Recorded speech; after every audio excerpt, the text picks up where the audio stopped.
y las cosas que de él dependían, las cosas visibles, las cosas de la tierra, suponían que había una relación como de emanación del primer principio con respecto a las cosas que dependían de él.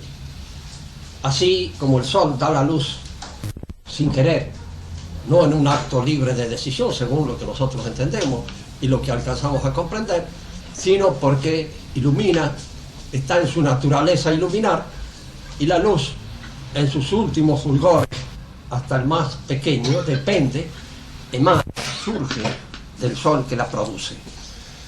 De esta manera, el primer principio producía todas las cosas visibles, todas las cosas que pertenecen al mundo. Nosotros, el principio divino y el mundo era de doble necesidad. Es decir, así como el mundo necesitaba del primer para explicar su emergencia, para explicar su propia realidad, de la misma manera el primer principio no podía sino expandirse en esas cosas que hacía, que realizaba, pero que dependían de su propia naturaleza. De manera que si nosotros nos hiciéramos una idea de esta relación entre la naturaleza visible, el mundo visible y el primer principio, supongamos por ejemplo que ese primer principio sea el primer motor inmóvil de Aristóteles. El primer motor inmóvil de Aristóteles no podía sino poner en movimiento todas las cosas. Estaba necesitado de mover, de la misma manera que las cosas movidas necesitaban un primer motor inmóvil, el primer motor inmóvil necesitaba que las cosas se movieran. De manera que la dependencia de necesidad era doble. Para nosotros, las cosas dependen necesariamente de Dios, pero Dios no pudo haberlas creado. Pudo no haberlas creado. Pudo no tener esa relación de creador a criatura que tiene con las cosas, porque el acto por el cual Dios crea todas las cosas es un acto libre. Es un acto que no tiene necesidad, no está exigido por la naturaleza de Dios. Es un acto parecido, análogo, semejante. Siempre en todas estas analogías hay que introducir allí lo que hay de semejante y lo que hay de desemejante, o lo que hay de desigual. Un acto análogo o semejante al que realiza el creador de una obra de arte, con la diferencia que el creador de una obra de arte, por muy genial que sea, siempre echa mano de una serie de cosas que existen en la naturaleza y sobre ellas estampa esta perfección segunda que es la que él realiza, pero no la realiza desde el principio, desde su perfección primera, como es el caso de la creación. Dios crea las cosas, materia y forma, las crea de la nada, y al decir que las crea de la nada quiere decir que hace todo lo que en ellas hay, todo lo que en ellas existe. Esta es la primera noción que incluso entra en la filosofía a través de la revelación. Hemos hablado en una clase anterior, cuando nos referíamos a esas palabras que recibe Moisés desde la zarza ardiendo, de que yo soy el que soy, este nombre de Dios, el ser, y a la vez la noción de que es el creador de la nada, surge en el pensamiento filosófico como un dato extraído de la Biblia, extraído de la revelación bíblica. No habían llegado a esta noción, a pesar de que la idea de autor, la idea de creador existía, se daba, era remota, tal vez perteneció a la revelación primordial, se había perdido en el mundo de los filósofos y no se tenía una clara noción de lo que ellos eran. Creador del mundo visible e invisible. Decía Santo Tomás una cosa que es interesante meditarla ahora, en este momento. Decía que de las cosas visibles, muchas son las interpretaciones que nosotros podemos dar. Sí que ninguna de esas interpretaciones exija necesariamente nuestra adhesión. Es decir, que se presente con el carácter de una evidencia. Esto viene a propósito de la discusión que sostuvo la Iglesia con Galileo Galilei. Esta es una discusión demasiado famosa, acerca de la cual se ha hecho mucho ruido. Y se ha visto poco en claro, tanto lo que sostuvo ciertos miembros de la Iglesia, como lo que sostenía Galileo Galilei. Galileo era un hombre bastante terco, y empeñado a veces en hacer cosas que iban contra la corriente. No es que sus ideas no tuvieran un conato de ser posible, no fueran una interpretación plausible del mundo, en la medida en que lograba sistematizar esa interpretación, que no lo había hecho todavía en la época en que entró en discusión con la Iglesia.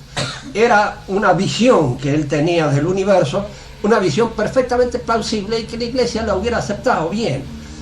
Había indudablemente en la discusión algunos adheridos excesivamente a lo que podríamos llamar la física de Aristóteles, que es una física más bien de inclinación metafísica, y esta que presentaba Galileo Galilei era de una interpretación de tipo formal matemático, es decir, daba una explicación del universo fundándose en leyes exclusivamente mecánicas. Que esto es lo que llamó la atención de varios teólogos, entre ellos tal vez el más inteligente de los que actuó en esta discusión famosa, y el que dijo cosas más inteligentes, más que las que debe haber dicho Galileo, y mucho más de las que le dijeron otros frailes, mucho más aferrados a defender ciertas posiciones ya caducas también en el sentido de la vieja física aristotélica, que a decir cosas finas. El que habló con cierta finura siempre, en todo momento, fue el cardenal Bellarmino, y a él le debemos algunas de las interpretaciones mejores que se hizo. Lo que llamaba la atención en Galileo, lo que de alguna manera constituía el punto, el obstáculo con el cual la Iglesia no podía entenderse, es que Galileo concibía al universo como un mecanismo. El universo era un mecanismo para él. Fíjense que esto tiene una cierta importancia. ¿Cómo lo concebía el pensamiento tradicional cristiano al universo? La relación del universo con Dios. Este universo creado con Dios, ¿cómo era concebido por los grandes pensadores cristianos como San Agustín, como un Santo Tomás, como San Buenaventura mismo? ¿Cómo concebían esa relación? En ningún momento hay en ellos una comparación. Santo Tomás dice en todo instante que acerca de las apariencias sensibles de las cosas se pueden dar varias hipótesis, se pueden dar varias teorías. Había varias ya en la época en que él le tocó pensar, las de Ptolomeo, y se habían inscrito algunas nuevas que surgían en la universidad de aquel tiempo, porque la idea de que con Galileo Galilei comienza una etapa nueva en el terreno de la física matemática es falsa desde el punto de vista científico. La física matemática ya en la época de Galileo ya había hecho grandes adelantos, y había muchas personalidades como Nicolás de Oresme, como Buridan, como Nicolás de Autrecourt, que habían pensado y habían llegado a una concepción mecanicista del universo. Y esta concepción mecanicista del universo llamaba ya la atención de las autoridades religiosas, porque tiene una pequeña falla, una pequeña inconveniente, podríamos decir así, que llama la atención sobre ella. Si el universo es un mecanismo, la providencia tiene muy poco que hacer. Es decir, ya lo ha hecho. Y una vez puesto en marcha, el mecanismo se rige por sus propios movimientos autónomos. Un reloj que haga milagros no es un buen reloj.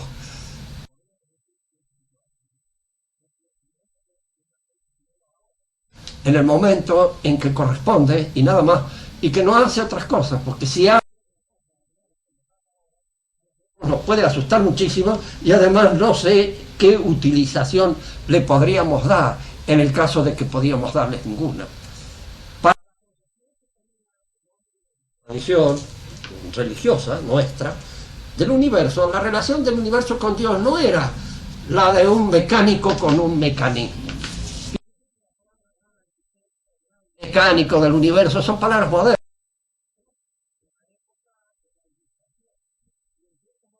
utilizadas y terriblemente gastadas en la masonería. La masonería las usa mucho porque la masonería surge también en esa época, por lo menos surge con un arsenal de argumentos que de la mayor parte de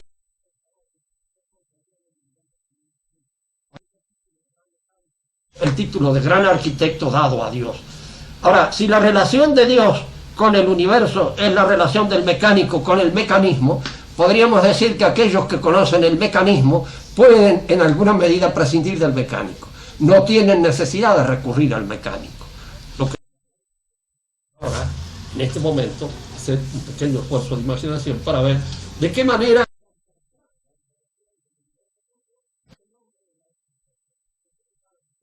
San Buenaventura o el mismo Santo Tomás.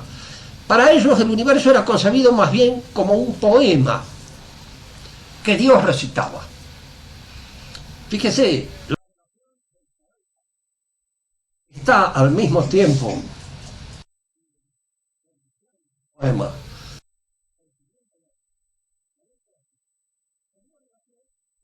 que guarda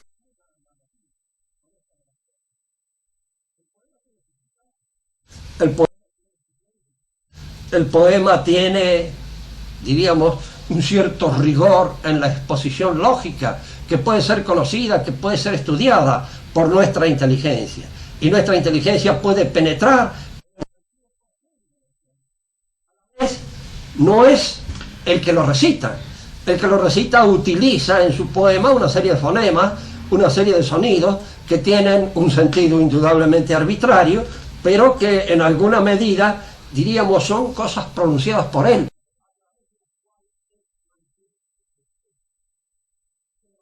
Al mismo tiempo, el poema, en toda su realidad, en el momento,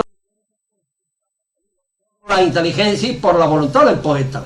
Si el poeta deja de recitar, el poema desaparece, cae en la nada absoluta y total. No es más poema. El poema que Dios recita en el universo tiene una relación análoga a esta, que se da entre el Aeda,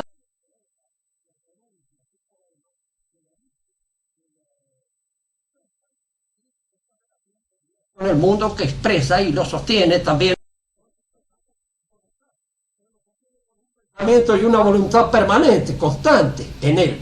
Y puede también, si quiere alterar algo la factura de su expresión, si quiere aclarar un aspecto de esa expresión con respecto a una intención X que puede tener para edificación de los hombres. De manera que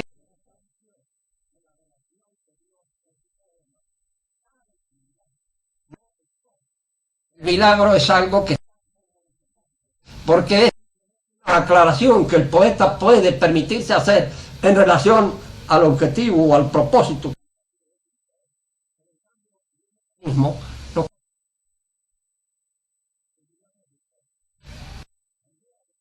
El mecanismo, el mundo o el universo es una idea que indudablemente va a encontrar su realización más perfecta en el sistema con la visión. En realidad no se considera al universo como un mecanismo. Hay una serie de leyes de la indeterminación, etcétera, etcétera. El universo es un mecánicamente establecido, rico. Mecánica. No es así. Cómo sea el universo no lo sabemos. De hecho, nosotros entendemos de que Dios lo debe haber hecho a su modo. La Tierra gira alrededor del Sol o el Sol gira alrededor de la Tierra. En realidad parece que las dos cosas hoy pueden ser aceptadas y pueden ser explicadas matemáticamente, una y otra. Son cosas de las cuales ignoro absolutamente desde el ABC hasta la última letra, pero en alguna medida puedo decirlo que lo he leído en un cosmólogo moderno. Es decir, tanto el sistema ptolomeico como el sistema, diríamos así, de Copérnico, copernicano, pueden ser hoy explicados, pueden ser expuestos matemáticamente bien, con unas ligeras variantes o correcciones que hay que hacer en algunos aspectos que no se tenían en cuenta en aquel entonces, pero que los dos caben y que cualquiera de las dos interpretaciones es plausible desde el punto de vista de la ciencia y desde el punto de vista matemático, sin que ninguna de las dos sea terminante, sin que ninguna de las dos se imponga. Y al decir de las dos puedo decir de 10, de 12 o de 15 interpretaciones o teorías que pueden haber en torno al aspecto visible de las cosas en su relación con Dios. La ley eterna nosotros no la conocemos. Lo que conocemos de la ley eterna es eso que llamamos las leyes naturales, que vienen a ser las leyes eternas tal como pasan por nuestra interpretación y tal como nuestra interpretación las concibe. De hecho, otro aspecto que conviene marcar también en esta referencia a estas palabras: en el mundo hay una realidad aparentemente, al parecer, doble: lo visible y lo invisible del mundo. lo que afecta a nuestros sentidos y lo que nuestra inteligencia recoge a través de las cosas que afectan nuestros sentidos. Fíjense, las palabras son sonidos, son fonemas. El que pronuncia palabras, en realidad pronuncia fonemas, y si las pronunciara en un idioma que ustedes no entendieran y en cuya interpretación arbitraria no estuvieran de acuerdo, no entenderían absolutamente nada y podrían pensar que alguien está jugando con sonidos. Podrían medir estas palabras, podrían medir el timbre que tienen, podrían medir su longitud de ondas, todo lo que ustedes quieran, pero ignorar su sentido. Porque de hecho, cuando nosotros nos asomamos a la realidad, nos asomamos dotados de una doble modo de interpretación. La capacidad de ver sensiblemente lo que en la realidad ocurre, de ver, y al mismo tiempo la capacidad de entender, de comprender, de intus legere, de leer dentro de las cosas. Al fin de cuentas, la palabra inteligencia quiere decir, primitivamente, eso, leer dentro de las cosas, ir más allá de la pura apariencia sensible. Cualquiera simple que nos permita comprender mejor este carácter casi urbano, cotidiano de lo invisible. Porque nosotros suponemos, y es lógico que lo supongamos, el mundo invisible fundamentalmente está referido a los ángeles, está referido al cielo.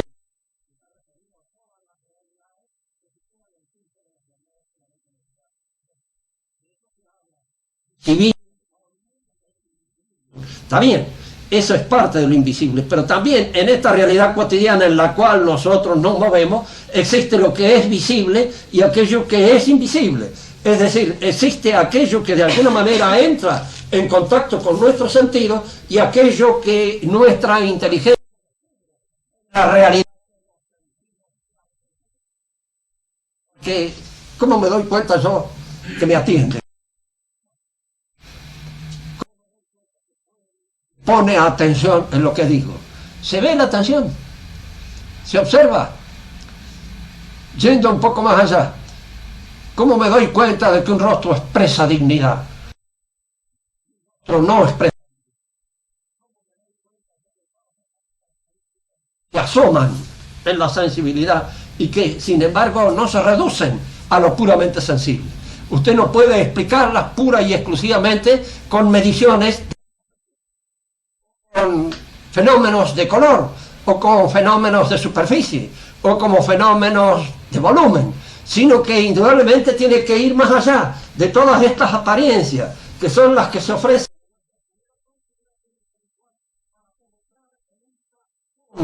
que es el trasfondo que la sostiene, y que en realidad es... Fíjense que acá viene a hacer un pequeño esfuerzo filosófico para penetrar un poco más adentro de esto. Lo inteligible, algo que se entiende, que tiene sentido. Y todas las realidades sensibles indudablemente muestran un trasfondo de inteligibilidad. Yo puedo penetrar en la... hasta una cierta altura. Por eso se dice que el conocimiento del hombre penetra asintóticamente, pero nunca exhaustivamente. Porque si yo comprendiera en radice la realidad de una cosa, si yo la comprendiera en la fuente en que surge su propia esencia, su propio ser, mi mentalidad sería la mentalidad de Dios. Precisamente porque no es la mentalidad de Dios, lo que yo recojo de esa inteligibilidad no es toda la inteligibilidad, y no la puedo apreciar en su fundamento, en aquello que lo sostiene. Porque aquello que sostiene la inteligibilidad, ¿qué es? La pregunta surge sola, es la inteligencia. Es la inteligencia. En cuanto uno penetra con la inteligencia que la sostiene, y la inteligencia o es la de Dios, mía, al decir que es la mía, doy una interpretación antroponómica de todo el universo, como la que da Kant. ¿Cuál es el error o el defecto inmediato de esta interpretación que da Kant? El defecto y el error que han podido apreciar sus continuadores. No sus detractores, como somos la mayor parte de los católicos, no son eso. Entonces, han encontrado sus continuadores, seguido sus pensamientos. Y la dificultad que han encontrado, que han seguido sus pensamientos, porque es un pensamiento como el de un buen filósofo, perfectamente coherente y lógico, si se acepta su punto de partida. Una vez aceptado su punto de partida, pasamos a través de toda su argumentación como por una máquina, de manera que terminamos embutidos al final de esta máquina como un chorizo hecho así por una máquina de hacer chorizo. Pasamos entero completamente de eso. El hecho es no aceptar su punto de partida. ¿Y cuál es, diríamos, la objeción que sus continuadores hacen a esta interpretación? Que la inteligibilidad de las cosas está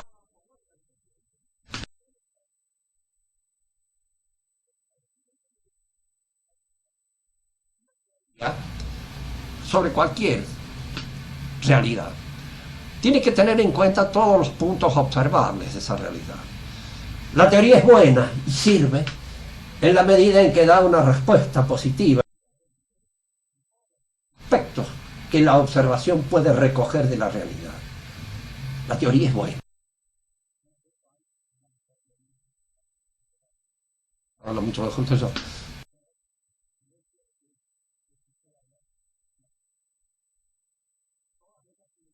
Fenómenos observados y dar de ellos una explicación coherente. Si hay un fenómeno que se observa y se puede observar, del cual la teoría no da una interpretación coherente, es una mala teoría. Acerca de la realidad de las cosas y de que es nuestra inteligencia la que le da su inteligibilidad a las cosas, no tiene en cuenta la existencia del error. El error existe. En esta interpretación no debiera existir. No tendría razón verla a través de ese sujeto universal pensante que es el que las constituye en acto inteligible. Yo no tendría por qué equivocarme nunca. En cierto modo, mi inteligencia tendría que ser infalible, y no lo es. Ni la de Kant, ni la de nadie, la de ninguno de nosotros. De manera tal de que ese pequeño error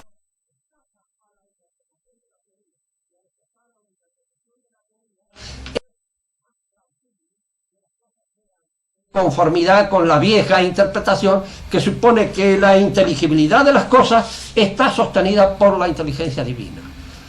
Otra cosa que bien interpretar esto, si en realidad la lectura que yo hago de la realidad es un acto lectura, es una lectura de mi propio entendimiento, de mi propio saber. Yo mismo sería un poco como ese animal quimérico que se llama el catoblepa, que se alimenta de sus propias patas. Come sus patas y se alimenta de él y se mantiene en vida comiéndose a sí mismo, autofagocitándose. Yo en realidad no vería en el universo nada más que la proyección de mi propia realidad, de mi propia inteligencia, y no entraría en contacto de ninguna manera con ese otro mundo invisible que es el mundo que sostiene la realidad con la inteligencia trascendente divina. Por eso es difícil aceptar esta teoría, precisamente no por el hecho de que el hombre podría ser, que fuera eso que Kant dice, pero resulta que comete errores en el conocimiento de las cosas.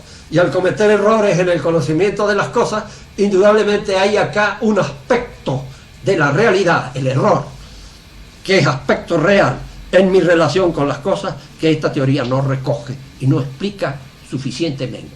De manera que podríamos decir que es una teoría en ese sentido incompleta, porque no da cuenta y razón de algo que es observable para cualquiera que tome en cuenta la relación que existe entre el hombre y las cosas que conoce.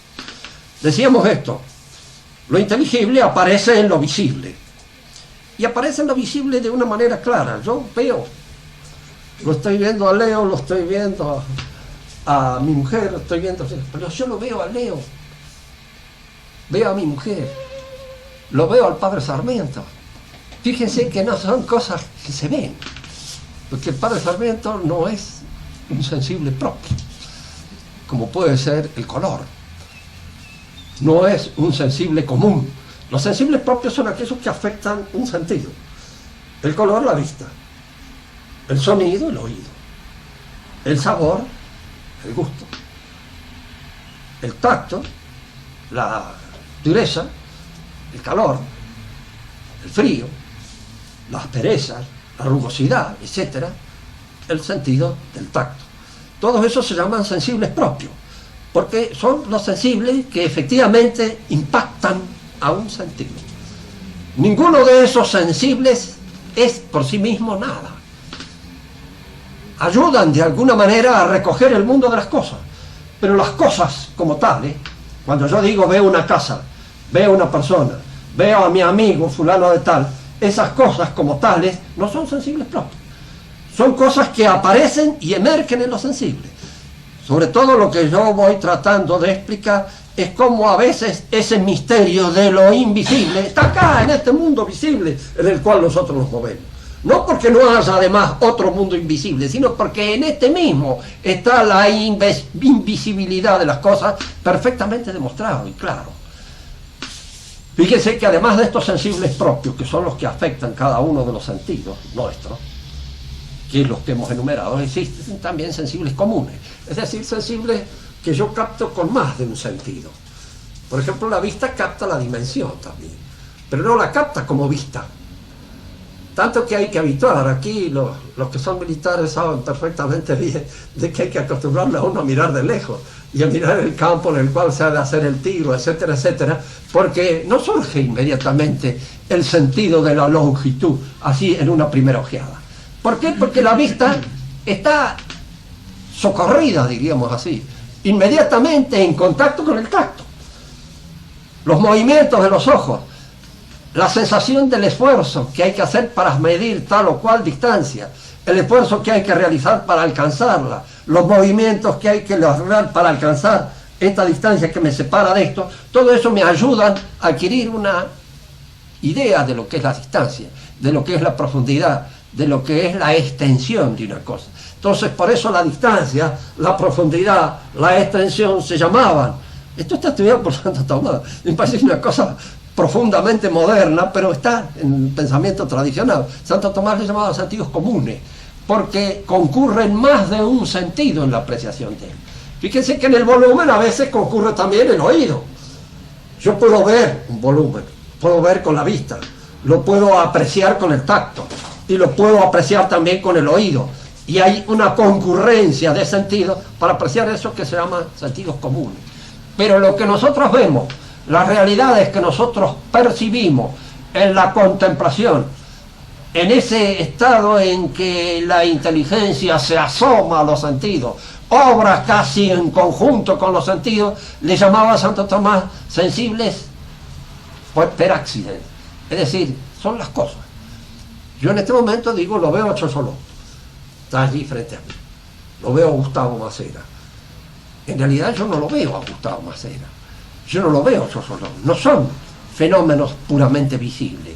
Yo estoy percibiéndolos con mi inteligencia, estoy descubriendo dentro de ese fenómeno de visibilidad que cada uno de ellos, en esa apariencia visible que cada uno de ellos es, la personalidad que cada uno de ellos manifiesta. Y esa personalidad que se manifiesta a través de las apariencias sensibles es, si ustedes quieren, un misterio. Tanto para mí como para cada uno de nosotros mismos. Somos un misterio, porque no nos conocemos totalmente y de una manera exhaustiva. Nadie sabe el nombre que tiene.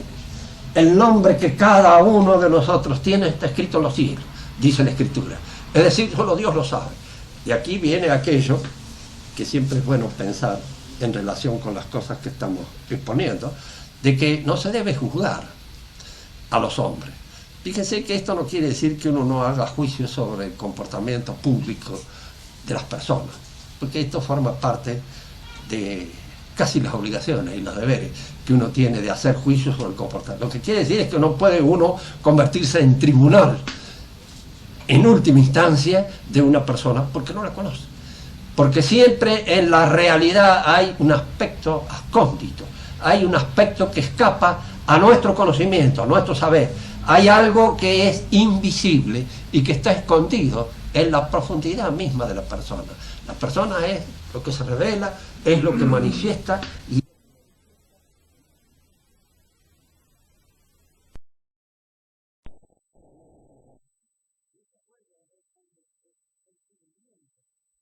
descubrimiento es el juego por el cual nuestra razón actúa en las cosas que son visibles e invisibles.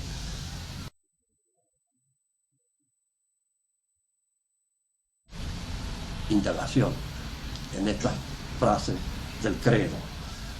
La palabra cielo tiene un que significa atmósfera celeste. En realidad, en el sentido clásico del término no significaba eso. Se hablaba de los cielos. Y los cielos eran, si ustedes quieren, los niveles de inteligibilidad que se podían ir subiendo.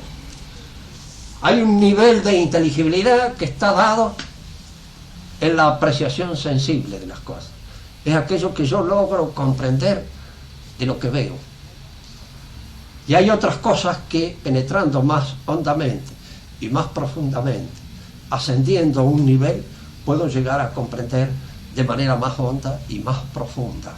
Esa profundidad, esa mayor hondura, esa mayor penetración en la inteligibilidad de las cosas se llamaba en el pensamiento tradicional cielos. Eran los cielos inteligibles.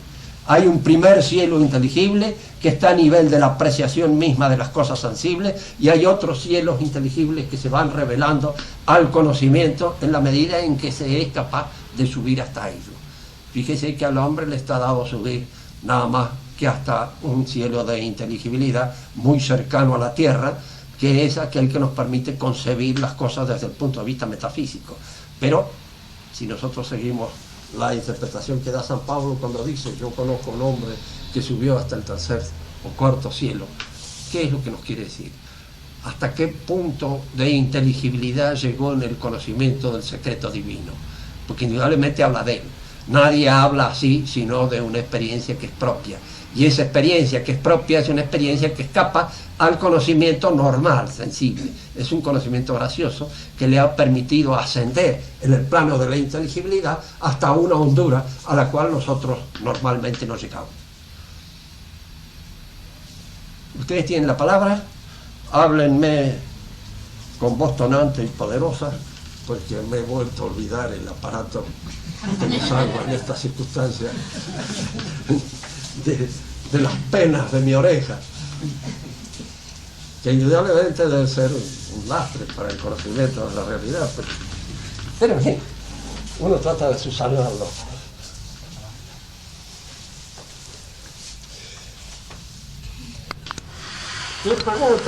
Hay aquí algunas preguntas que podrían hacerse en torno, diríamos así, al problema mismo de Galileo que se ha suscitado a lo largo de esta conversación, que tanto dio que hablar, y que siempre, es curioso, los hombres de la Iglesia, y creo que empezando por el Papa mismo, actualmente viven pidiendo perdón a los científicos por el asunto Galileo. Y en el asunto Galileo, si uno lo lee objetivamente, el único que habló con inteligencia fue el cardenal Bernardino, que le dijo a Galileo esto. Le dice: ¿por qué escribe en italiano primero? Y no escribe en latín, porque hay que referirse a la gente que conoce estas cosas. Usted parece que estuviera captando benevolencia con su italiano para tener un respaldo público a las cosas que dice. Y no se trata de una discusión pública, se trata de una discusión entre hombres que conocen, que saben. Acerca de las apariencias de las cosas, le repite los textos de Santo Tomás. Hay muchas interpretaciones, la suya puede ser buena, plausible, pero como aparentemente contraría ciertas cosas que dicen en la Biblia, es conveniente estudiarlas bien antes de lanzarlas al público y de corregir, allá donde haya que corregir, lo que se necesita corregir. ¿Sí? Eran las palabras de la sensatez. Nunca jamás los hombres de iglesia hacen referencias.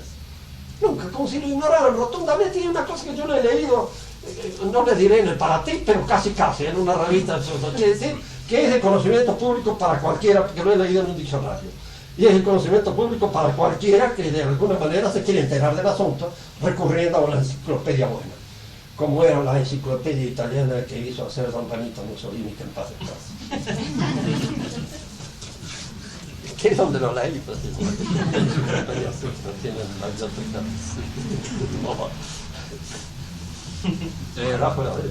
Rubén, volviendo a la parte final del cielo, cuando rezamos el Padre Nuestro y decimos que estás en los cielos, que estás en el cielo, Sí. Exactamente a qué, si yo se lo tuviera que explicar a una hijita mía de las... ¿Qué le tengo que... ¿Qué es el cielo? Bueno, ¿Cómo lo hago fácil? Interesa.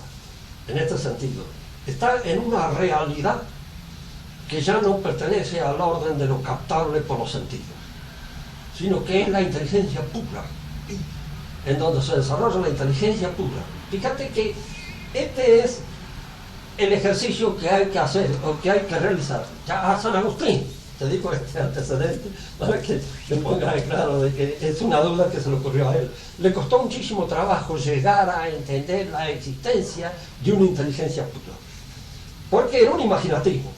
Y en la medida en que era un imaginativo, las cosas que se le aparecían con más claridad eran o las que veía, como todo el mundo, o aquellas que podía imaginar. Pero aquellas en las cuales la imaginación desaparece, porque no hay ningún contenido sensible que sostenga la imagen, yo no las puedo hacer. Y sin embargo es lo más real. Porque lo más real, como explicábamos la otra vez, cuando hablamos de la primera parte de este credo, es aquella, la idea, el ideograma, y si se quiere, diríamos, la organización que recibe una cosa.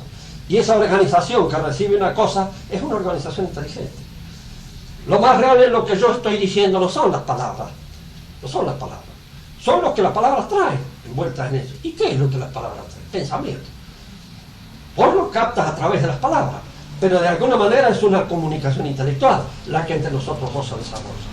Y la verdadera realidad que en este acto de conversar se manifiesta es la inteligencia. Y por eso existe una inteligencia pura, que es el cielo, en donde está Dios. Es la inteligencia pura. Dios es inteligencia. Se dice que es amor también, pero es inteligencia, en primer lugar. No porque haya una separación ni nada, sino que el amor es una cosa que concurre con la inteligencia. Así que ese ascenso es a eso, a la inteligencia. Y fíjate que hay una cosa más. En el hombre, uno va viendo la mayor inteligencia, siempre se da entre las cosas, que son más o menos inteligibles en la medida en que están mejor realizadas. Tomemos un ejemplo. Un piojo es más inteligible y tiene más realidad que un cascote. En un cascote hay algo que vos no podés discernir bien en dónde está su unidad, porque puede ser un montón de cosas. Y es en general un montón de cosas. Pero en un piojo hay una unidad, por lo menos una unidad viva. En la medida en que vos vas ascendiendo en los seres, vas ascendiendo esa diafanidad que la cosa tiene con respecto a su posesión intelectual. Porque un hombre es tanto más inteligente cuanto más dueño de sí mismo es. Y es más dueño de sí mismo en la medida en que logra, diríamos, manifestar o dominar con su inteligencia su propia realidad. Fíjate que a veces, precisamente, los tipos más inteligentes son aquellos a quienes su realidad les da más trabajo. ¿Por qué? Porque es así, es el que se da cuenta de las cosas. El que no se da cuenta de las cosas no tiene tropiezo, no tiene dificultades de ningún género. Si uno ve la delicadeza de San Agustín y de las cosas que se acusa a San Agustín en las confesiones, uno diría, mire, yo he hecho 10.000 veces cosas peores que esta, y jamás en mi vida se me ha ocurrido acusar, ni pensar de que podrían ser pecados. ¿Por qué para una, diríamos, a una naturaleza tan sensible se le aparece como pecado precisamente, aún cosas que para otra naturaleza menos sensible no lo es? En este proceso de la inteligencia es aquello que va haciendo dueño de sí mismo, hasta que nosotros podamos concebir un acto que es el acto de inteligencia pura, eterna. Al decir eterna queremos decir de un presente, no hay pasado, no hay futuro, no hay presente, ya, ahora y nunca más. Pero la pregunta de Chocholó, el cielo, entonces, ¿qué sería? La inteligencia. La inteligencia de Dios, que refulge, ese es el cielo. Ahora, nosotros nos aproximamos a la vida de esa inteligencia en la medida en que somos capaces de contemplarla. Es decir, esa capacidad de contemplarla es la que tiene el bienaventurado, la capacidad de contemplar. Entonces, en él hay una luminosidad. Por eso se habla siempre de una forma metafórica, hablando de la luz divina y de cómo la luz los hace luminosos a uno. Claro. Recuerden este hecho que hace poco leíamos en la misa, la transfiguración del Señor. ¿Qué significa? Cómo su cuerpo se hace transparente. Y cómo, en cierto modo, esa transparencia, ¿qué significa? La luz misma de la inteligencia que lo ilumina desde adentro. Y lo hace como si fuera fosforescente. ¿No es cierto? Este aspecto de la luz que nos va llevando hacia la luz del cielo, que nos va llevando hasta la luz de la inteligencia divina, en donde somos los que realmente hemos sido. Porque en la medida en que realizamos aquello que Dios ha querido que fuéramos, es cuando nos aproximamos a su propia realidad. Porque fíjate, hay una cosa, si efectivamente el universo es un poema y está pensado como un poema, en un buen poeta ninguna palabra está de más. Todas las palabras tienen un sentido preciso y en el lugar en que se encuentran. Dios nos ha pensado a cada uno de nosotros y con cada uno de nosotros ha querido decir algo. ¿Qué es lo que ha querido decir conmigo? Yo no lo sé. Tengo algunos años más que voy, probablemente tampoco lo sepa. Y sea esa una de tus preocupaciones, de las cuales hay tantas en este mundo. ¿Qué hizo Dios conmigo? ¿Qué es lo que me ha querido? Pero lo voy a saber. Espero saberlo. Y es una de mis esperanzas saberlo. Es decir, cuando sea luz y me aproxime a la inteligencia en cuya raíz vivo y en cuya raíz estoy, y estoy sostenido por esa inteligencia, me daré cuenta quién soy y qué es lo que quiso decir Dios conmigo. Momentáneamente no. Y momentáneamente no me doy cuenta muchas veces porque incluso me suelo poner incómodo, torpe, rabioso, chinchudo, porque no sé bien quién soy, ni para qué estoy acá en este mundo. Y muchas veces pienso si estoy de más, o estoy de menos, o estoy de cualquier otra forma. Y es una cosa que se le ocurre a todo el mundo. Todo el mundo más o menos pasa por eso. Tomando la idea un poco del poema, de la creación como un poema. Sí. Ese poema, nosotros decíamos que Dios lo va recitando, Sí. ese poema, y aparece como que hubiera un devenir, ¿no es cierto? Pero Pero en realidad es como que Dios lo recitó en un momento o lo recita en un presente, no hay un pasado o un presente y lo va a seguir recitando. El pasado y el presente no existen tampoco. Y decir, no, pues, si vos pensás un poco bien, te das cuenta de que lo que existe es ahora y nunca más. Este es tu presente. El pasado lo evocás ahora. En este momento lo recordás. El futuro lo proyectás ahora. Y es desde este momento en que lo ves. Tu vida en realidad se realiza en este presente fugitivo, que es el presente mismo del poema que se va esfumando en la nada, en este sostenimiento que Dios nos tiene. Y que se sostiene gracias, diríamos, a ese sostén que Dios le da desde el fondo. Pero el tiempo es una cosa que es el presente. Y el presente, este presente fugaz, que es el de cada uno de nosotros, frente al presente eterno, que está ya fijo, inmóvil en sí mismo. Y ante el cual nuestro presente se dibuja. Porque no hay pasado en nosotros mismos. El pasado se fue, no existe. El futuro tampoco es. Por eso, fíjense que la relación perfecta siempre con el tiempo es la que el cristianismo nos enseña. Porque para los paganos, el tiempo bueno fue el pasado. Todo tiempo que ha pasado fue mejor. Eso de Manrique es pagano, es típico. Y para los judíos era el futuro. Y sigue siendo, de cierto modo, el futuro, porque es lo que va a venir. Para el cristiano es ya, y nunca más. Por eso yo pongo siempre de ejemplo al buen ladrón, que es el hombre que en el momento oportuno supo conseguirse para eso. Había sido un ladrón, un asaltante, lo que sea, pero en ese momento dio la expresión más alta, total y absoluta de su libertad, estando en la más profunda y abyecta prisión de la que un hombre puede estar clavado en una cruz. Y ahí dio una visión clara de su libertad. Dijo, este es Dios. Pudo decir eso por encima de todas las pasiones que lo podían haber acongojado en ese momento. Porque estaría acordándose de la madre de los que lo colgaron, como le pasaba al otro que estaba allí al lado de él. Ese se acordaba de la madre de todos, los que lo colgaron y los que no lo colgaron, de los que estaban presentes y estaban. Maldije, como era lo lógico que sucediera en un hombre que estaba en esa condición, pero este tuvo la libertad de elegir el instante. Y en el instante ese es donde él encontró su enchufe con la realidad eterna de Dios. Ahora, en ese poema, la cuestión, o sea, pensándolo ahora, Dios ya lo pensó, o sea, no lo va pensando como el poeta que va creando y va recitando su poema, ya está, ya no se modifica, ya está creado, ya está pensado, Sí, para claro, nosotros sí. va transcurriendo, digamos. Sí, no, para Dios es claro, indudablemente nosotros no nos podemos hacer bien una idea de lo que puede ser en el pensamiento de Dios. Por esto estas metáforas son analogías, nada más. Es decir, hay una semejanza con lo que puede establecerse entre Dios y la realidad, pero no hay también una desemejanza. Dios es un presente. Ese presente puede estar sosteniendo esto que es a su vez un presente. Porque el poema es ahora. Ya. En este momento. Y en este momento están sucediendo esas cosas que en el poema se dan como y como futuro, no en Dios, por supuesto, en Dios no hay pasado ni hay futuro. Por eso él ve toda la extensión del poema, desde que se inició hasta que se termina, lo ve en toda su plenitud, él sabe cómo va a terminar todo, y para él, y en un lugar profundo de su realidad, esto debe haber terminado también. Y nosotros ya estamos en otra situación, porque nosotros ahora nos encontramos acá en esta altura del poema. ¿Y cómo nos metemos nosotros ahí con nuestra libertad?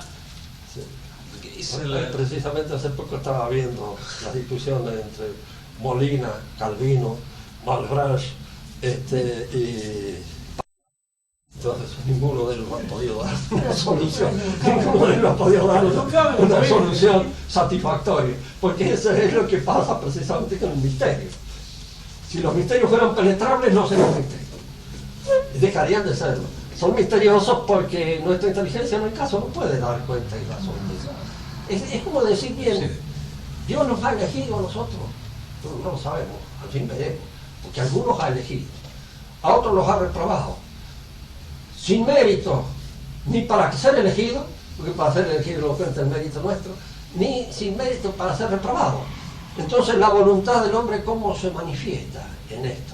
¿Tiene algún valor?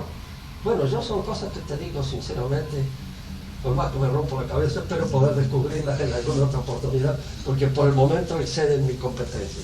Y no un juicio puramente verbal. Pero es que como la cifra, por ejemplo, astronómica, 28 millones de kilómetros. ¿Cuánto? ¿Qué es eso? 28 millones de kilómetros.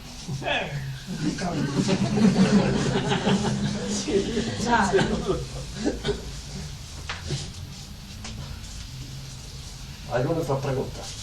Andrea, vos tenés que preguntar. La captación de mi inteligibilidad divina, que la logro en el momento de mi muerte, voy a alcanzar un grado de esa inteligibilidad, es decir, un cierto grado de conocimiento de Dios. ¿Se puede subir fuera del cielo? Por ejemplo, en el cielo mismo, ¿se puede ir subiendo en esa inteligibilidad? ¿O ya en el cielo, es decir, el grado que llegamos de santidad o lo que sea, queda? A ver si te he entendido la pregunta. Ahí, en primer lugar, este hecho. Y en el cielo hay jerarquía. Hay jerarquía, Hay jerarquía. por supuesto, pero No, una vez que explico. llego a esa jerarquía en el cielo, La pregunta es si este trabajo de ascensión de la inteligencia Sí. en la tierra luego continúa en el cielo. Yo no sé, en el purgatorio continúa. En el purgatorio En el cielo se fija. en el cielo Claro. se fija. En el purgatorio sí puede haber un Es merecimiento. decir, que un un niño ascenso, que muere, que porque hay una purificación. Pero en el cielo se fija. Es decir, cada uno ha alcanzado el grado de plenitud del que es capaz. Y en esa visión de Dios, porque claro, la visión de Dios no es una visión. Es algo que arrebata. En donde hay los elementos más hábiles, diríamos, para poder producir una comparación. Es cuando uno conoce a alguien que quiere.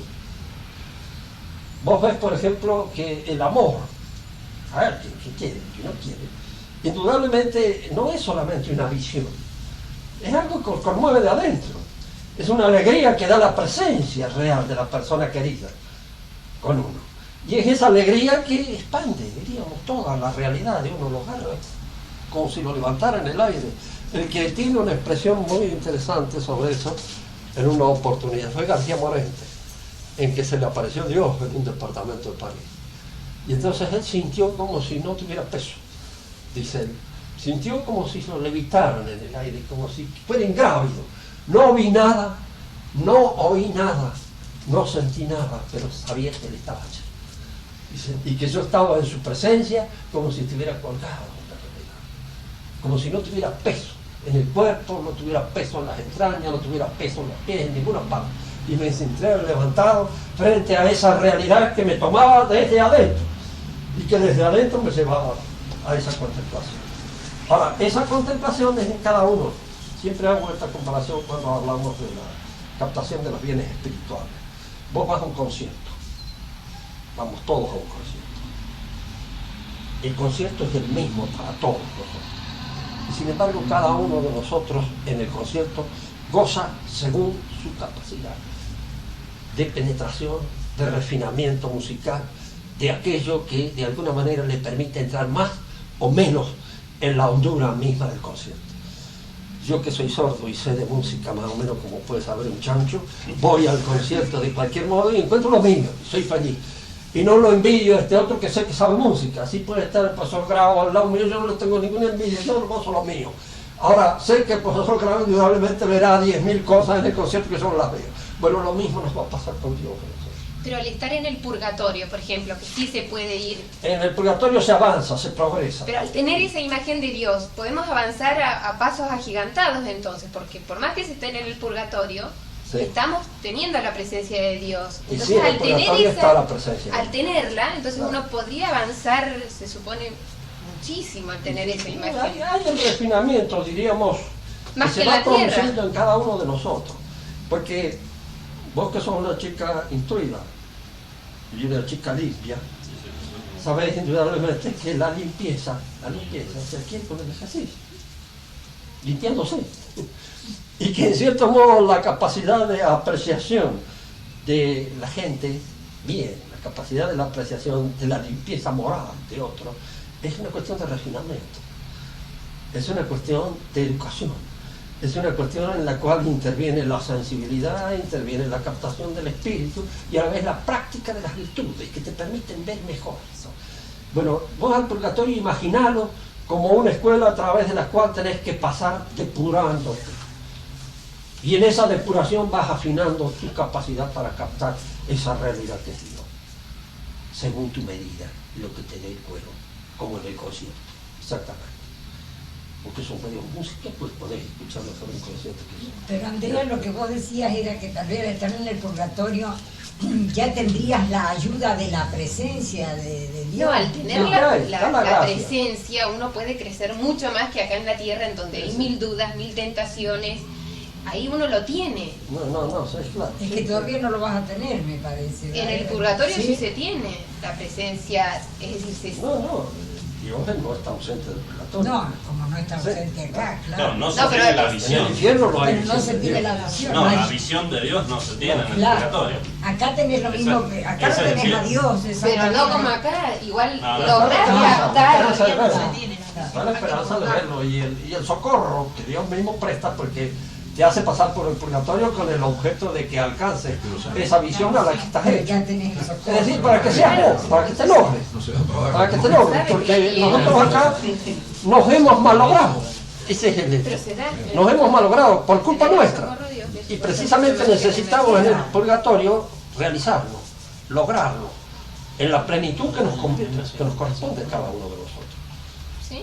según la actitud que tengamos para la visión total de Dios. Es decir, el purgatorio es una escuela, y es una escuela de enderezamiento, es una escuela de purificación, es una escuela en la cual recibimos aquellos detalles que no hemos tenido en cuenta aquí, que los hemos malogrado. Pero en el fondo somos, cuando se dice malogrado, no está, bueno, de todos pueden decir lo mismo, como todos los malogrados, salvo que ellos que realmente son santos, ¿no? Son pocos, están en las ordenaciones. Cuando el credo dice creador del cielo y de la tierra, cuando dice la tierra es esto, o sea, no hay eso, no hay otra No, cosa. el cielo y la tierra. Los ínferos, se me dice una A veces estoy leyendo a Dante Alighieri. A Pinterest. Ahora, con respecto a lo que decía Andrea, el hombre tiene en la tierra, a través de la libertad, la posibilidad de cambiar, la posibilidad de transformarse, es decir, nunca le queda cerrada. Pero una vez producida la muerte, esa posibilidad ya no existe. El hombre se cierra es decir, el purgatorio es una purificación. Una purificación. Pero no hay un cambio, digamos así, posible. No hay elección ya. Claro, no hay posibilidad de elegir. elegir. Está elegido. Tanto que, un poco pensaba yo con respecto al buen ladrón, es más posible un acto, es decir, de mayor pureza en la tierra que en el purgatorio. El acto de Dimas. Es un acto instantáneo que lo libra hasta del purgatorio. Pero no, lo que pasa es que en el purgatorio no es posible el acto de Dimas. Claro. Es posible en la tierra. O sea, ya No, porque ya él se salvó, en cierto modo. Claro. Lo que pasa es que tiene que pagar las deudas. Ahora, la Por eso perdona posibilidad... nuestras deudas, así como nosotros perdonamos a nuestros deudores. Hay que pagar las deudas, lo que se debe, el reato. O sea, no se puede obtener ningún mérito más. Claro, eso es lo que digo yo. No hay bonificación. No se puede. Es sin bonificación el purgatorio. En el momento en que yo llego al purgatorio, esa misma inteligibilidad es la que voy a tener en el cielo, esa misma comprensión de Dios. No voy a poder ir creciendo en el purgatorio. Siendo así.